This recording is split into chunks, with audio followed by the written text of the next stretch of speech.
Goeiedag, ek groet jou in die kosbare naam van Jesus Christus.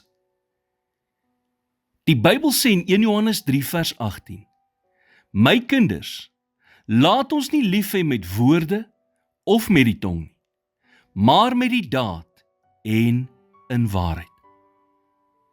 Hoe verbeter 'n mens die kwaliteit van verhoudings in jou lewe? Eerstens, toon altyd waardering. Wie is die mense wat werklik saak maak in jou lewe? Laat hulle weet dat jy hulle liefhet en dat hulle saak maak en doen dit gereeld. Het jy geweet dit vat 17 komplimente om een negatiewe opmerking te neutraliseer?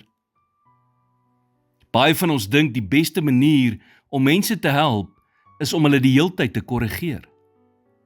Maar die beste manier om ander te help is om die beste in hulle raak te sien. Het jy al ooit van die 101% beginsel gehoor?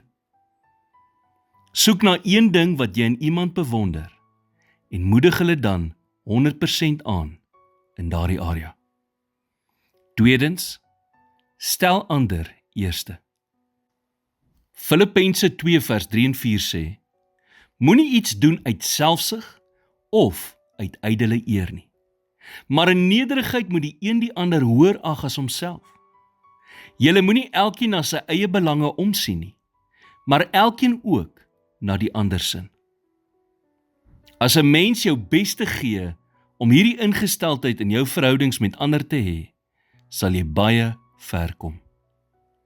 Derdens, los konflik op, vergewe en beweeg dan aan.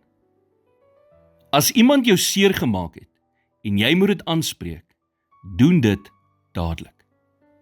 Los dit op, vergewe en beweeg aan. As dit nie die moeite werd is om op te bring nie, vergeet dit en beweeg aan. Laastens, maak tyd vir die mense wat saak maak.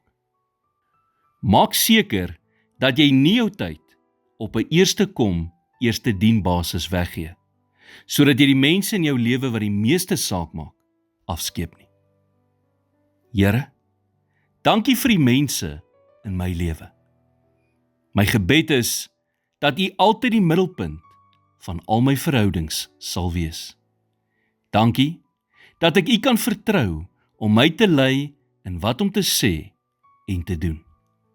Mag U in al die verhoudings wat ek met mense het, verheerlik word. In Jesus naam bid ek dit. Amen.